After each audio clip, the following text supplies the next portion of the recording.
좋아요와 구독 부탁해요. 사연 있으신 분은 아래 댓글에 사연을 전해주세요. 첫 번째 이야기입니다. 내가 초등학생 무렵 통학로 도중에 원숭이 할배라 불리는 이상한 사람이 살고 있었다. 이상한 사람이라고는 해도 허구한 날 잠옷을 입고 다니며 초등학생 뒤를 중얼거리며 쫓아다니는 것이 전부였다. 기분은 나쁘지만 딱히 해를 끼치는 건 아니랄까. 얼굴이 뻘겋고 머리는 벗겨진 데다 언제나 몸을 앞으로 구부리고 있었기에 별명이 원숭이 할배였다. 그 원숭이 할배가 어느 날부터인가 모습을 보이지 않게 되었다. 반 친구들은 저마다 체포된 걸 거야. 정신병원에 갔겠지. 죽은 거 아닐까? 하고 상상의 나래를 펼쳤다. 나도 원숭이 할배는 기분 나쁘다고 생각했었지만 무서운 걸 보는 게 좋은데다 그저 다른 사람과 달라서 차별받는 게 아닌가 싶은 생각에 조금 유감스러웠다. 원숭이 할배가 사라지고 일주일 정도 지난 날, 당시 함께 놀던 친구 셋이 원숭이 할배네 집에 가보자 라고 권해왔다. 나는 흔쾌히 따라 나섰다. 원숭이 할배네 집은 학교에서 100m 밖에 안 되는 거리에 있었다. 가설주택 같은 낡아 빠진 작은 집인데 집을 둘러싼 벽돌담과 집 사이에는 욕조나 철 파이프 같은 잡동사니가 산처럼 쌓여 있었다. 입구 미닫이 문은 열려 있었기에 간단히 안으로 들어갈 수 있었다. 지금 생각하면 원숭이 할배가 있을지도 모르는데 당시 우리는 모두 원숭이 할배는 이 집에 없을 거야 라고 믿고 있었나 보다. 다들 신발을 신은 채로 안에 들어갔다. 집안은 좁고 방도 하나밖에 없는 것 같은 느낌이었다. 잡동사니로 흘러넘치는 밖과는 달리 아무것도 없다시피 해서 살풍경했다. 거실에는 이불이 덮여있지 않은 코타츠, 낡은 라디오 카세트, 등유통 같은 게 간단하게 놓여져 있었다. 옆에 딸린 부엌에는 작은 냉장고가 놓여있을 뿐 가전제품은 전부 콘센트가 뽑혀 있었다. 무언가를 기대한 건 아니었지만 그렇다고 해도 너무 아무것도 없어서 우리는 실망했다. TV도 못 샀나 보네. 원숭이 할배라던가 시체라도 있었으면 흥미로웠을 텐데 라며 각자 철없는 소리들을 떠들어댔다. 우리는 집 안을 뒤져보기로 했다. 부엌을 보러 간 친구가 갑자기 우악 하고 소리를 질렀다. 깜짝 놀라 우리는 모두 부엌에 모였다. 소리를 지른 친구가 가리킨 곳을 보니 냉장고 문이 열려 있었다. 허리를 굽혀 안을 보자 냉장고 안에는 검은 책가방이 있었다. 나는 조금 움찔거리며 책가방을 냉장고에서 꺼내기 시작했다. 책가방은 의외로 묵직해서 무거웠다. 뚜껑 쪽에는 칼날로 자른 것처럼 X자가 나 있었다. 열어볼까? 열어보자. 나는 책가방을 열어 내용물을 바닥에 털어놓았다. 노트와 교과서, 필통이 쏟아진다. 노트에는 1학년 일반 A 라고 이름이 써 있었다. 교과서도 노트도 본 적 없는 디자인이었다. 우리 학교에서 쓰는 게 아니었으니 나는 기분이 나빠졌다. 다들 마찬가지였을 것이다. 잠자코 바닥에 흩어진 책가방과 그 내용물을 내려다보고 있었다. 나는 그 분위기를 견디다 못해 원숭이 할배가 어릴 적에 쓰던 걸까? 라고 익사를 떨며 노트 한 권을 주었다. 그리고 그걸 펄럭펄럭 넘겨보았다. 딱 한가운데쯤에 봉투가 끼워져 있었다. 봉투는 입구가 봉해져 있었지만 나는 그걸 찍고 안에 든 것을 꺼냈다. 내용물을 본 순간 온몸에 소름이 끼쳤다. 봉투 안에 들어있던 것은 사진 한 장이었다. 사내 아이의 얼굴이 클로즈업 된 사진. 사내 아이는 두 눈을 감고 입을 반쯤 열고 있어 마치 자는 것처럼 보였다. 하지만 그것은 눈꺼풀이 부풀어 오른 탓이었고 코와 입 주변에는 피처럼 보이는 게 달라붙어 있었다. 위험해. 이거 누군가 그렇게 말한 순간 갑자기 콰당 하는 소리가 목욕탕에서 들렸다. 다들 죽어라 달려서 원숭이 할배의 집을 뛰쳐나왔다. 물론 나도 그 사진을 던져버리고 도망쳤다. 그대로 그날은 각자 집으로 도망치고 끝이었다. 처음 약속한 대로 원숭이 할배네 집에 갔던 것과 거기서 본 것은 아무에게도 이야기하지 않았다. 우리가 원숭이 할배네 집에 잠입하고 며칠 지나 그 집은 해체되었다. 그로부터 벌써 12년이 흘렀다. 솔직히 그렇게 무서운 일을 겪은 건 그전에도 그 이후로도 없었다. 무서운 일과는 담을 쌓고 살아왔고 최근까지 원숭이 할배에 대해서도 까맣게 잊고 있었다. 아마 무의식적으로 잊으려고 노력한 게 아니었을까. 그런데 그걸 왜 이제 와서 떠올렸느냐면 그저께 이사를 하게 돼서 짐을 정리하고 있었다. 그런데 당분간 사용하지 않았던 공부 책상 안쪽에서 나와버린 것이다. 그 사내 아이의 사진이 두 번째 이야기입니다. 어머니는 동창 모임에 가시고 아버지와 단둘이 비가 추적추적 내리던 집에서 나른한 늦저녁을 보내던 도중 아버지께서 갑자기 자신은 인신매매를 당할 뻔 한 적이 있다며 말문을 트셨습니다. 당시 고1이었던 저는 무사고 정신을 이어가며 살아오시던 아버지를 17년 동안 옆에서 봐왔지만 도저히 상상이 가지 않는 대목이었습니다. 하지만 아버지는 개의치 않고 계속 이야기를 이어가셨습니다. 너 아빠가 항상 말했지. 세상에는 나쁜 사람들만 있는 건 아니다. 하지만 이유 없는 호의를 베푸는 천사 같은 사람은 더더욱 존재하기 쉽지 않다고. 모르는 사람이라면 더 조심해야 하고. 기억나지? 기억은 나는데 아빠가 무슨 인신매매? 나 태어나고 나서 일어난 일이야? 아니, 네 엄마랑 결혼도 하기 전에 일어났던 일이야. 그때 당시에 내가 한참 사귀던 여자친구랑 아벨라를 몰고 대전 여행을 다녀온 적이 있었어. 전 이야기를 어머니는 알고 계실까 상상하며 계속해서 이야기는 이어졌습니다. 그때도 3박 4일 동안 여행을 마치고 오늘처럼 비가 추적추적 내리는 저녁에 고속도로를 달리고 있었어. 너무 늦은 귀가 탓에 주행하는 차 몇 없는 고속도로를 바라보며 아버지와 당시 여자친구분은 로맨틱한 드라이브를 즐기고 있었다고 합니다. 하지만 해 떠있을 도학냉 너무 놀아든 탓일까 아버지는 운전을 하다 슬슬 졸음이 몰려오기 시작하셨다고 합니다. 결국 몰려오는 졸음을 이기지 못한 채 찾아내는 대로 주변 휴게소에 들러 쉬어가기로 결정하였고 휴게소를 발견한 뒤 인적 드문 주차장에 차를 정차해 놓고 의자를 뒤로 젖힌 채 30분 정도 잠을 청하셨는데 숙면을 취하던 도중 갑자기 화장실이 가고 싶으시더랍니다. 결국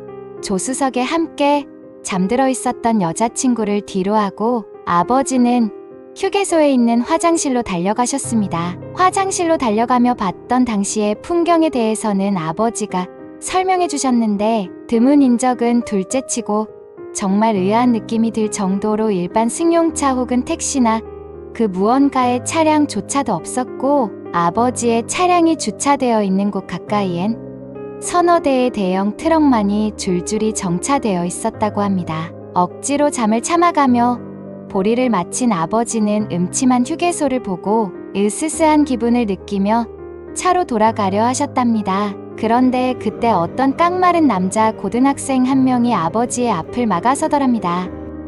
엥? 개미 한 마리도 안 보이던 휴게소에 웬 학생이? 라는 생각이 드셨다고 하더군요. 정황상 보니 혹시 가출해서 도망쳐 나온 머물 곳이 마땅치가 않아서 휴게소에서 휴식을 취하고 있는 가출 청소년이 아닌가 하는 의심이 솟구쳐 오르면서 잘못 엮였다간 내 차에 태워달라고 부탁하겠다라는 생각이 들어 단순히 피해가려고 생각하셨는데 이 학생이 입을 열더랍니다. 저기 형, 저희 삼촌이 냉동식품 운반 사업 하시는 사람인데 재고가 남아서 버릴 수밖에 없는 상황이 됐거든요. 근데 마침 형이 이쪽 휴게소 방문하셨길래 저희 삼촌이 본점만 뽑아주셔도 좋으니까 닭도리 세트 한 팩이라도 좀 사달래요?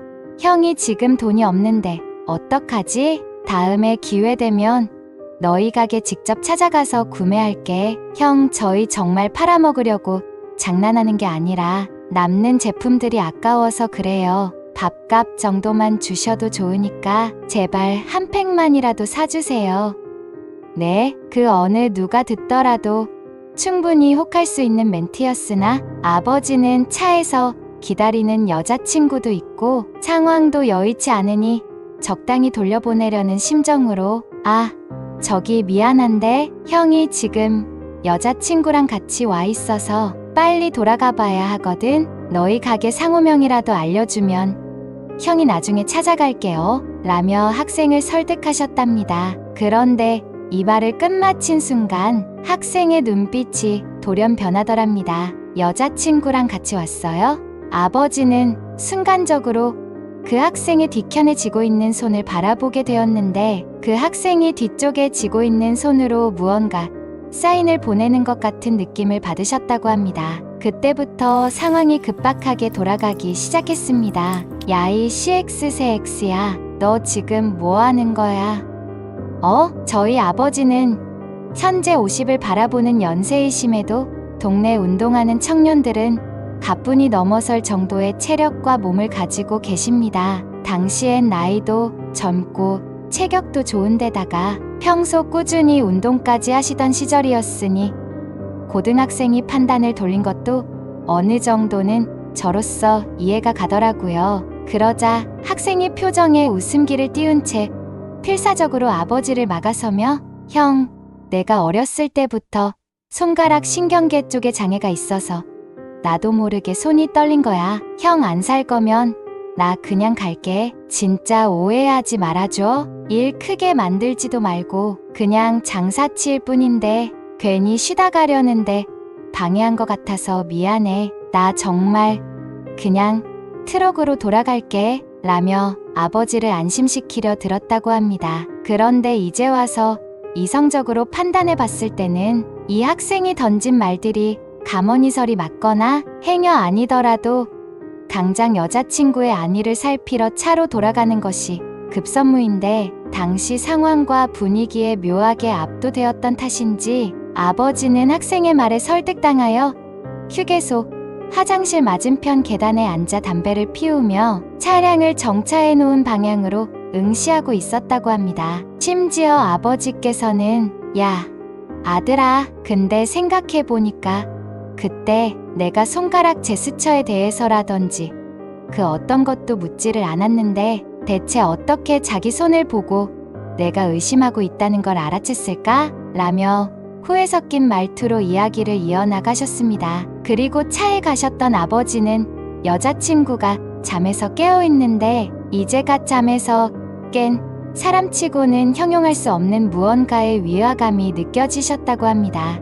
마치 원래 깨어있던 사람인 것처럼 말이죠. 아버지는 일전에 불미스러운 일에 휘말리다 보니 심리적으로 어떠한 현상이 일어나는 것 뿐이겠지 싶어서 당장 이곳을 빠져나가려 시동을 걸고 어두운 고속도로 길을 향해 다시 나아가셨다고 합니다. 그때까지 여자친구는 잠에서 덜 깬 이유에서인지 멍하니 앞만 쳐다보고 있었고 휴게소 출구를 나서면서 방금 전까지 대화를 나눴던 정체 모를 학생의 모습은 찾아볼 수 없었다고 하셨습니다. 서울로 올라가면 당장 신고부터 해야겠다며 마음먹고 더욱더 세게 악셀을 밟아 인적 드문 고속도로 길을 달리고 있었는데 갑자기 여자친구가 차량 기어 쪽에 올려놨던 아버지의 오른손을 꼭 붙잡더랍니다. 아버지는 여자친구의 온기에 그제서야 어느 정도 마음이 놓였다고 했습니다. 그런데 그때 여자친구가 손에 무언가를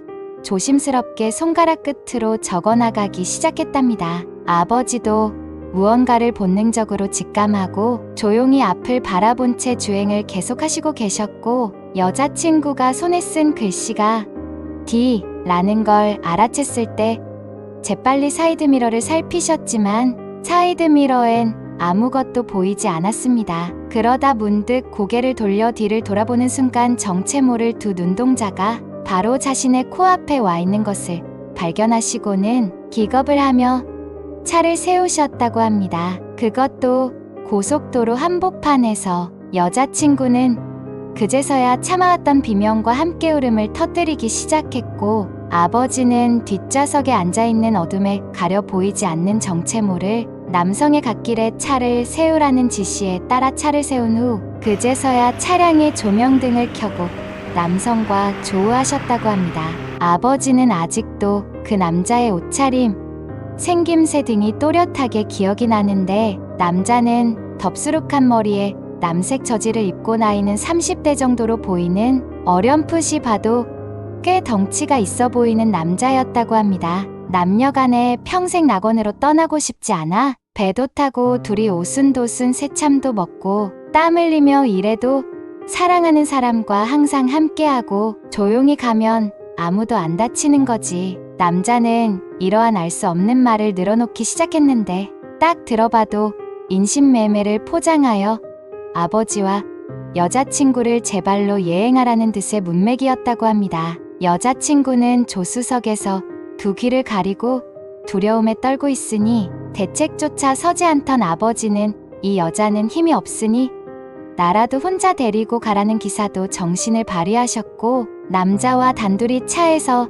내린 그 순간 남자에게 죽기 살기로 달려들어 몸싸움 끝에 남자를 가드레일 넘어 산비탈길로 밀어버리는데 성공하셨다고 합니다. 그 뒤로는 어찌 보면 당연하게 제정신을 붙잡지 못하고 도망치는 데만 온 힘을 쏟아부으셨다고 합니다. 당시에 기억도 없으시다고 하시고요. 정신을 차려보니 새벽 4시쯤 구리타워를 지나고 있었고 서울 시내가 가까워지고 있는 모습을 발견하자마자 여자친구는 그 자리에서 긴장이 풀려 그대로 실신해 버렸고 아버지도 탄식의 한숨이 저절로 나오셨다고 하시더라고요. 결국 경찰에 신고는 했지만 실제 존재했던 4인조 인신매매단이라는 사실 이외에는 수사에 진전이 없었고 심지어 아버지의 교회 같은 신도셨던 분도 그 부근 휴게소에서 같은 일을 겪은 적 있었다는 이야기가 나올 정도로 그 모든 게 계획적이었으며